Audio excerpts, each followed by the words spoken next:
Hi again. This is Kendi trying setting up a Zoom tutorial video for anybody who's interested in starting Zoom, using Zoom for whatever purposes. Now, for you to be able to gain access to the download, just go to this website, this site, sorry, https zoom.us/download, and you'll get the latest download. So all you have to do is click download and save the Zoom installer, of course, usually in your downloads. Once you do that, then just install Zoom by double clicking on the exe file. Once you do that, you'll be able to get um, a shortcut to Zoom. If it doesn't appear on your desktop, all you have to do is come to your search and do Zoom, and you'll be able to start your Zoom session, start the app up. Now, with regards to the app, you have home, meetings, contacts, and chats. And home is where you have the quick links to whatever it is you need with regards to Zoom. So you can actually start a video by clicking video. I'm using the self-facing camera at the moment for this tutorial, so that won't work, but it should work for you. Or start without a video, which I can actually do so that it doesn't connect directly to the or you can actually join an existing meeting. So once you click on join, just put the meeting ID here, or schedule a meeting, so which is what I usually do a lot of. And so you can specify the time with which you want to set the meeting and for how long, the duration. If it's a recurring meeting, you can select recurring. um, and then I usually make sure that I select that the host and the participants actually their video is turned on, so that it's not complicated for the participant. They can turn off the video once they've connected if they don't feel comfortable being on. For my purposes, it's really important just to prefer like a face-to-face kind of meeting.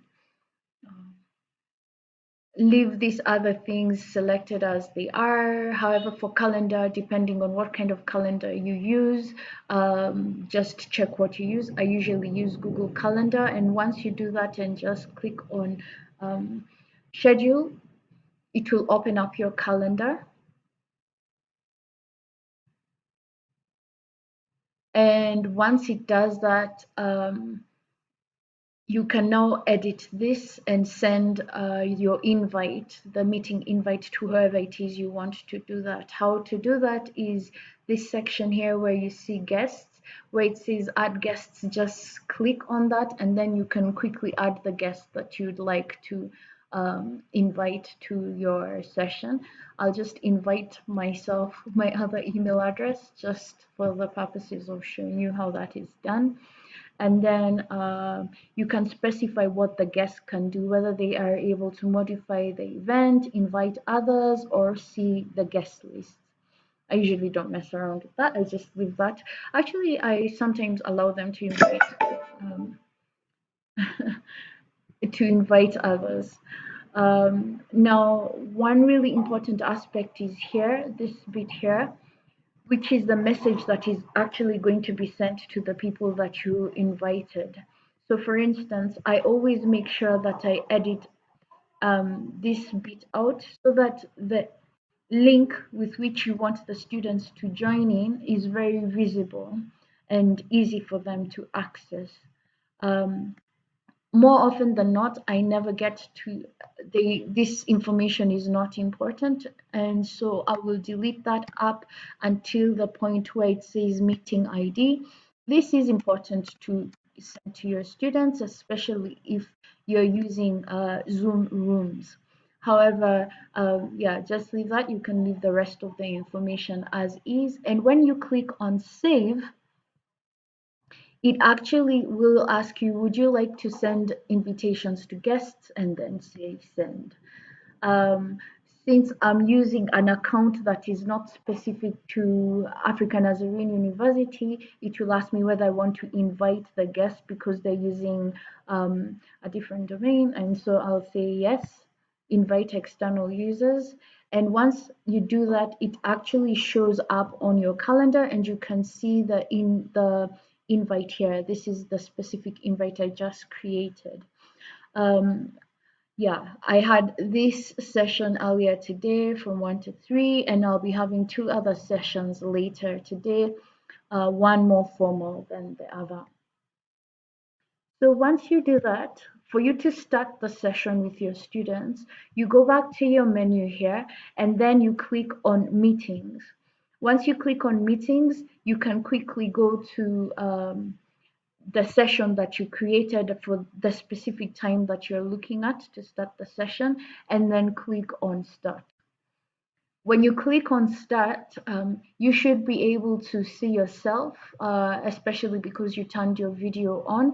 But for the purposes of this tutorial, you can't see me just because the camera is already in use for the purposes of the tutorial.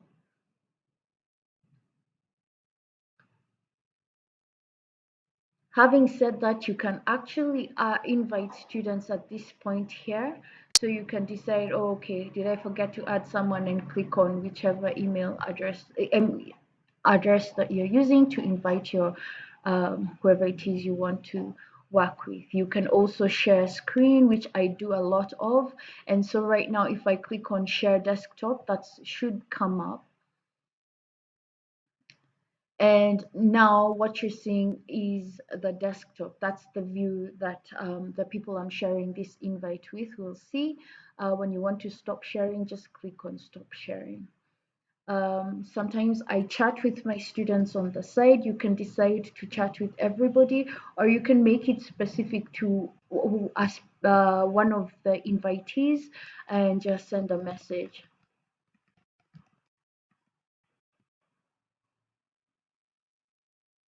Um, from time to time, I do record some of my sessions so that it makes it easier for students to be able to refer back to some of the content that we shared.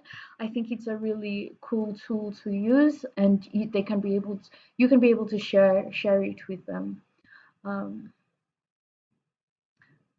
uh, Another thing you can do is actually mute. So if there's a student whose ambient noise is too loud, you can mute them. Not from this point though. Yeah, I probably will do another video and show you how to do that. Otherwise, I think that's it on how to set up a Zoom meeting. And yeah, I'm gonna end this now. And if you have any questions, please feel free just to contact me, and I can definitely see what I can do to help you out with regards to Zoom. Otherwise, have a lovely day.